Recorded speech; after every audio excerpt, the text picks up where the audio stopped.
اعوذ باللہ من الشیطان الرجیم، بسم اللہ الرحمن الرحیم۔ ناظرین السلام علیکم ورحمۃ اللہ وبرکاتہ۔ آج میں ایک بار پھر داستان کربلا لے کر کے آپ کے سامنے حاضر ہوا ہوں، اور آج آپ کے سامنے 6 محرم الحرام سن 61 ہجری کے واقعات کو بیان کرنا ہے۔ صاحب کتاب وسیلۃ الدارین فی انصار الحسین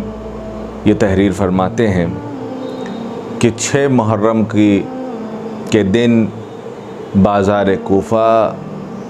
بہت زیادہ چہل پہل کی جگہ بنی ہوئی تھی کہ جس میں جس طرف بھی انسان نظر اٹھا کر کے دیکھے تو اسے صرف اور صرف ابن زیاد کی طرف سے آمادہ کردہ سپاہی دکھائی دے رہے ہوں گے، اور کوئی آدمی بھی بازار میں آپ کو ایسا نہ ملے گا کہ جس کے ہاتھ میں یا تو شمشیر نہ ہو، یا تو نیزے نہ ہو، یا تو تیر و کمان نہ ہو۔ یہ تمام کے تمام سپاہی بازار کوفہ میں اپنی شمشیروں کو تیز کروا رہے ہیں، نیزے کو تیز کروا رہے ہیں، اور جو افراد تیر و کمان لے کر کے بازار میں آئے ہیں انہوں نے اپنے تیروں کو زہر میں بجھایا ہوا ہے۔ یعنی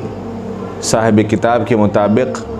اور صاحب کتاب معالی السبتین بھی اس بارے میں اشارہ فرماتے ہیں کہ جتنے بھی تیر ابن زیاد کی طرف سے جو فوجی بھیجے گئے تھے، جتنے بھی تیر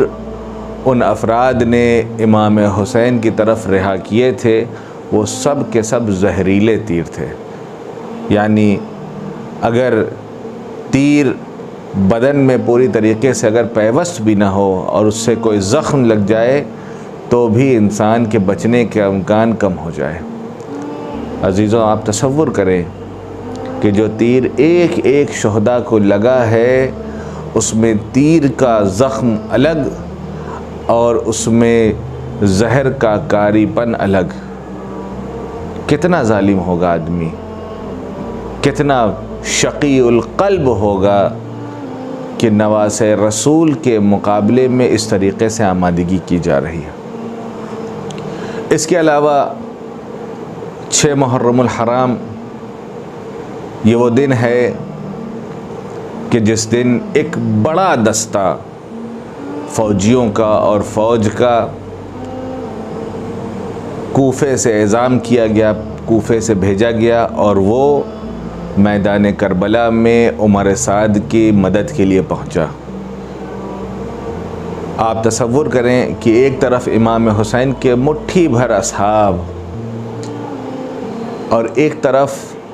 فوجوں کی فوج میدان میں بڑھتی جا رہی ہے۔ ہر طرف فوج دکھائی دے رہی ہیں، ہر طرف نیزے اور شمشیر اور گھوڑوں کی آواز آ رہی ہے۔ آپ تصور کریں کہ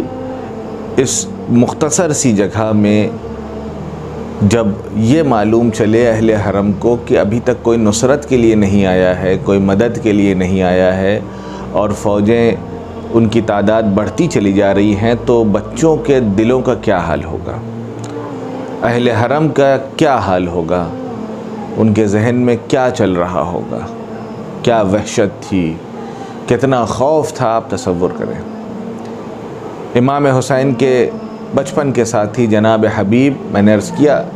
کہ روایات کے مطابق یا 5 یا 6 تاریخ کو، یعنی آج کے دن، وہ کربلا کے میدان میں امام کی خدمت میں پہنچے۔ چونکہ حبیب ابن مظاہر اسدی قبیلے سے تعلق رکھتے تھے، روایات یہ کہتی ہے، مقتل مکرم اس بارے میں اشارہ فرماتا ہے کہ امام حسین سے ملاقات کے بعد امام حسین سے اجازت لے کر کے، چونکہ بنی اسد کے قبیلے سے تعلق تھا، جناب حبیب ابن مظاہر بنی اسد کے قبیلے کے پاس گئے، اور وہاں جانے کے بعد آپ نے ان لوگوں سے مدد کی درخواست کی کہ یہ نواسہ رسول ہے، ہماری ذمہ داری ہے کہ ہم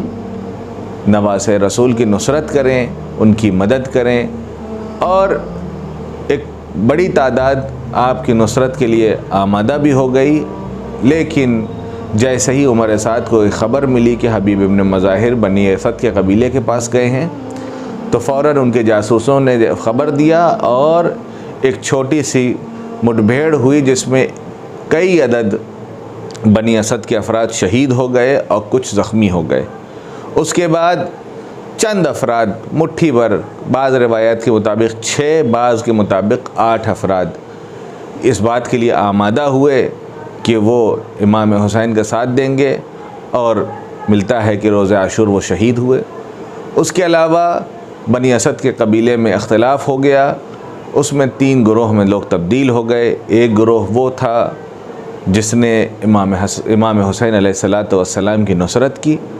جن کی تعداد میں نے عرض کیا کہ مٹھی بھر تھی، 6 یا 8 افراد۔ اس کے علاوہ ایک دوسرا گروہ تھا جو امام حسین کی مخالفت میں تھا، جس میں ایک بہت بڑا نمایاں نام حرملہ کا ہے۔ حرملہ خود بنی اسد کے قبیلے سے تعلق رکھتا تھا۔ اور تیسرا گروہ وہ تھا جس نے اس بات سے رخصت اختیار کیا اور یہ فرمایا کہ نہ ہم امام حسین کی جانب سے جنگ کے لیے آئیں گے اور نہ ہی ان کے دشمنوں کی حمایت کریں گے۔ اور یہی وہ لوگ تھے جن سے امام حسین نے یہ وصیت کی تھی کہ جب ہمارے جنازے کو لوگ چھوڑ کر کے میدان کربلا میں چلے جائیں گے تو ہمارے جنازوں کو دفن کر دینا۔ یہ تیسرا گروہ تھا جس نے امام حسین اور شہداء کے جنازے کو دفن کیا، اور 12 محرم کو باعجاز امام زین العابدین تشریف لائے اور انہوں نے باقی شہداء کے بعد امام حسین علیہ السلام کے جنازے کے اوپر نماز پڑھی اور انہیں سپرد لحد کیا۔ والسلام علیکم ورحمۃ اللہ وبرکاتہ۔